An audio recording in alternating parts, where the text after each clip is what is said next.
Hi everyone, welcome to another vlog. ಇವತ್ತಿನ vlog ಬಂದುಬಿಟ್ಟು ಗಣಪತಿ ಹಬ್ಬದ ಪೂಜೆ ವ್ಲಾಗ್ ಆಗಿರುತ್ತೆ. ನಾವು ಪ್ರತಿ ವರ್ಷ ಗಣಪತಿನ ಕೂರಿಸಲ್ಲ ಅಥವಾ ಏನೋ ಮೂರ್ತಿ ತಂದುಬಿಟ್ಟು ಪೂಜೆ ಮಾಡಲ್ಲ, ಮನೇಲಿ ಸಿಂಪಲಾಗಿ ಪೂಜೆ ಮಾಡ್ತೀವಿ. ಬಟ್ ಈ ವರ್ಷ ನನ್ನ ಮಗನ ಸ್ಕೂಲಲ್ಲಿ ಮಣ್ಣಿನ ಗಣಪತಿನ ಕೊಟ್ಟಿದ್ದರು, ಹಾಗಾಗಿ ಅದನ್ನು ಪೂಜೆ ಮಾಡೋಣ ಅಂತ ಮಾಡ್ತಾ ಇರೋದು. ಸೊ ನಾನು ಅದಕ್ಕೆ ನೈವೇದ್ಯಕ್ಕೆ ಅಂತ ಮೋದಕನ ರೆಡಿ ಮಾಡ್ತಾ ಇದ್ದೆ.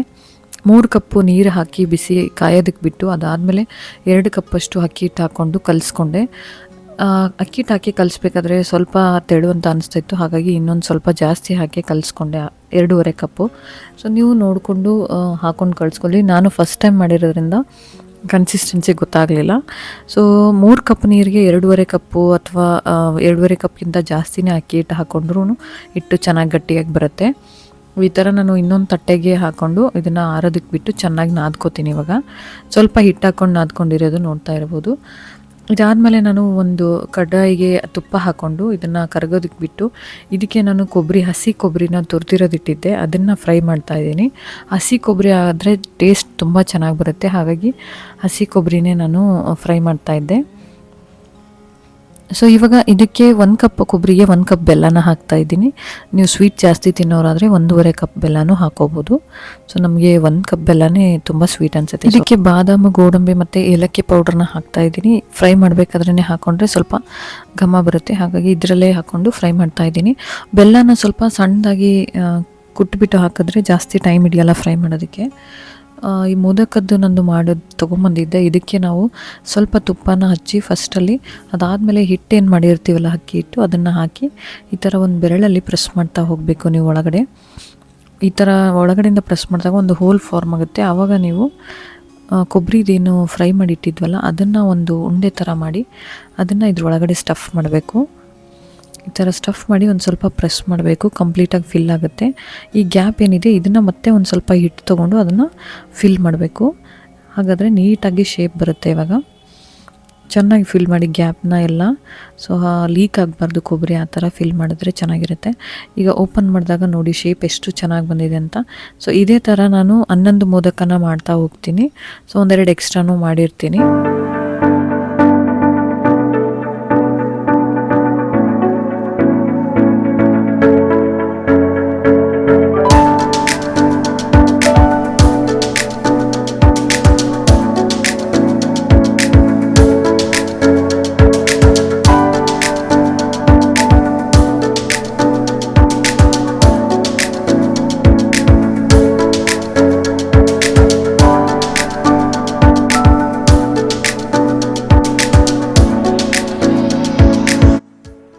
ನಾನು ಮೋದಕ ಮಾಡ್ತಾಯಿದ್ದೆ, ಪ್ಯಾರಲಲ್ಲಿ ತೋರಣ ಎಲ್ಲ ಕಟ್ತಾಯಿದ್ರು ಬರೋತ್ತವರು, ಹಾಗೆ ಅತ್ತೆ ಪೂಜೆ ಮಾಡ್ತಾಯಿದ್ರು.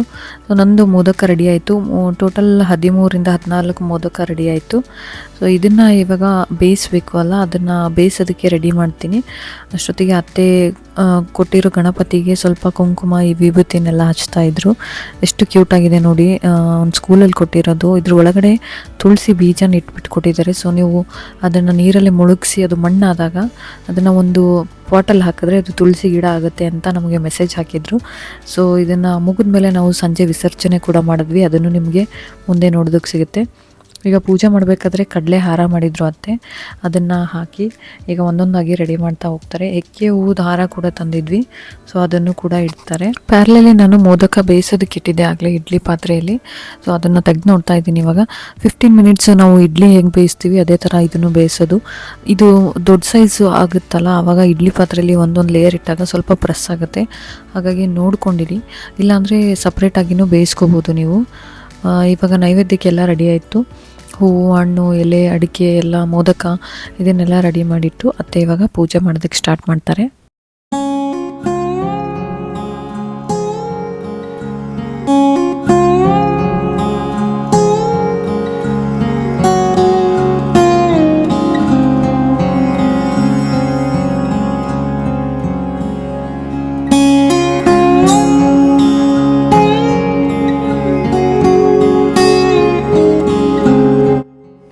ಪಕ್ಕದ ಮನೇಲಿ ಗಣಪತಿನ ಕೂರಿಸ್ತಾರೆ. ಸೊ ಅವರು ಗಣಪತಿ ತಂದಿರೋದು.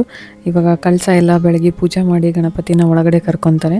ಸೊ ಶ್ರೇಯಾಂಶು ಕೂಡ ಅಲ್ಲೇ ಫುಲ್ ಡೇ ಅವ್ರ ಮನೇಲೇ ಇದ್ದ. ಆಲ್ಮೋಸ್ಟ್ ಅವನಿಗೆ ಗಣಪತಿ ಕೂರಿಸಿರೋದು, ಆಟ ಆಡೋದಕ್ಕೆ ಅಣ್ಣಂದಿರಿರೋದು ಫುಲ್ ಖುಷಿಯಾಗಿದ್ದ ಅವನು.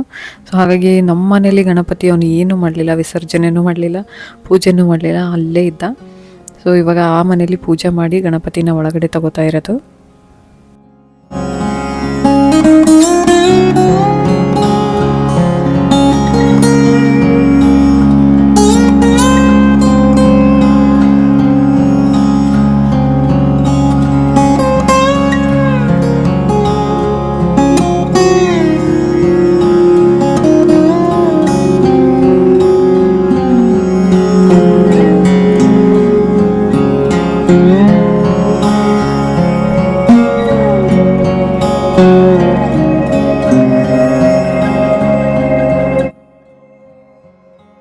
ಪೂಜೆ ಎಲ್ಲ ಆಗಿತ್ತು. ಇವಾಗ ಲಾಸ್ಟ್ ಮಂಗಳಾರತಿ ಮಾಡಬೇಕಾಗಿತ್ತು. ಭರತವರು ಮಂಗಳಾರತಿ ಮಾಡ್ತಾ ಇರೋದು.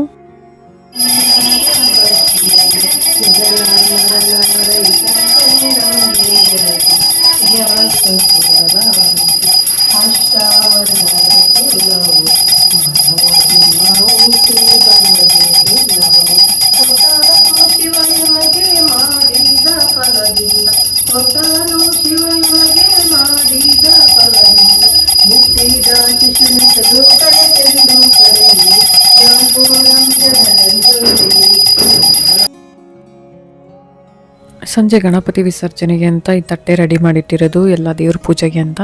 ಸೊ ಗಣಪತಿ ವಿಸರ್ಜನೆ ನಾನು ಮೊದಲೇ ಹೇಳ್ದಂಗೆ ಮನೆಯಲ್ಲೇ ಮಾಡಿರೋದು ನಾವು. ಸೊ ತುಂಬ ಜನ ಬೆಂಗಳೂರಲ್ಲಿ ಇದೇ ಥರ ಮಾಡ್ತಾರೆ. ಮಣ್ಣಿನ ಗಣಪತಿ ತಂದುಬಿಟ್ಟು ಮನೆಯಲ್ಲೇ ವಿಸರ್ಜನೆ ಮಾಡಿ ಆ ಮಣ್ಣನ್ನು ಗಿಡಗಳ ಮನೆಯಲ್ಲಿ ಬೆಳೆಸೋದಕ್ಕೆಲ್ಲ ಯೂಸ್ ಮಾಡ್ಕೋತಾರೆ. ಸೊ ನಾವು ಇದನ್ನು ವಿಸರ್ಜನೆ ಮಾಡೋ ರೀಸನ್ ಏನು ಅಂದರೆ, ನಾನು ಮೊದಲೇ ಹೇಳ್ದಂಗೆ ಅವ್ರ ಸ್ಕೂಲಲ್ಲಿ ಗಣಪತಿ ಒಳಗಡೆ ತುಳಸಿ ಬೀಜ ಇಟ್ಟಿದ್ದೀವಿ, ಅದನ್ನು ಯೂಸ್ ಮಾಡಿ ಅಂತ ಮೆಸೇಜ್ ಹಾಕಿದರು. ಸೊ ಹಾಗಾಗಿ ಮನೆಯಲ್ಲೇ ವಿಸರ್ಜನೆ ಮಾಡಿಬಿಟ್ಟು ಆ ಮಣ್ಣನ್ನು ಒಂದು ಪಾಟಲ್ಲಿ ಹಾಕಿ ಆ ತುಳಸಿ ಗಿಡ ಬರುತ್ತಾ ನೋಡೋಣ. ಸೊ ಖಂಡಿತವಾಗೂ ಇದು ಒಳ್ಳೆ ಇನಿಷಿಯೇಟಿವ್ ಅಂತ ಹೇಳ್ಬೋದು. ಮಕ್ಕಳಿಗೂ ಕಲಿಯೋದಕ್ಕಿದೆ ತುಂಬಾ. ಸೊ ಆದಷ್ಟು ಪೊಲ್ಯೂಷನ್ನ ಅವಾಯ್ಡ್ ಮಾಡ್ಬೋದು. ಈ ಥರ ಕಲರ್ ಮಾಡದೇ ಇರೋ ಗಣಪತಿ ತೊಗೊಂಡು ಮನೇಲೇ ಪೂಜೆ ಮಾಡಿ ಮನೇಲೇ ವಿಸರ್ಜನೆ ಮಾಡೋದ್ರಿಂದ. ಸೊ ಇವಾಗ ಪೂಜೆ ಮಾಡ್ತಾ ಇದ್ದಾರೆ ಭರತವರು. ಪೂಜೆ ಮಾಡಿಬಿಟ್ಟು ನೀಟಾಗಿ ವಿಸರ್ಜನೆ ಮಾಡಬೇಕು.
ಗಣಪತಿ ವಿಸರ್ಜನೆ ಮುಗಿದೋಯ್ತು. ನೋಡಿ ಎಷ್ಟು ಚೆನ್ನಾಗಿ ಕಾಣಿಸ್ತಾ ಇದೆ ಅಂತ ನೀರಲ್ಲಿ. ಸೊ ಇದು ಮುಗಿದ್ಮೇಲೆ ನಾವು ಈವ್ನಿಂಗು ಏರಿಯಾದಲ್ಲಿ ಕೂಡಿಸಿರೋ ಗಣಪತಿನ ನೋಡೋದಕ್ಕೆ ಹೋಗಿದ್ವಿ ನೈಟು. ಸೊ ವೀಕ್ಲಿ ಒಂದೊಂದು ಕೂಡಿಸ್ತಾರೆ ಇಲ್ಲಿ. ಈ ಮಂತ್ ಫುಲ್ ಗಣಪತಿ ಇರುತ್ತೆ. ಸೊ ಇದು ಒಂದನ್ನು ಹಾಕಿರ್ತೀನಿ, ನನ್ನ ಗ್ಲಿಂಪ್ಸ್ ನೋಡ್ತಾ ಬನ್ನಿ.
ಇಷ್ಟೇ ಇವತ್ತಿನ ಬ್ಲಾಗ್ ಆಗಿರುತ್ತೆ. ಐ ಹೋಪ್ ಈ ವಿಡಿಯೋ ನಿಮಗೆ ಇಷ್ಟ ಆಯಿತು ಅಂತ ಅನ್ಕೊತೀನಿ. ಇಷ್ಟದಲ್ಲಿ ಲೈಕ್ ಮಾಡಿ, ಶೇರ್ ಮಾಡಿ, ಸಬ್ಸ್ಕ್ರೈಬ್ ಮಾಡಿ ಅಂತ ಹೇಳ್ತಾ see you all in the next vlog. Bye.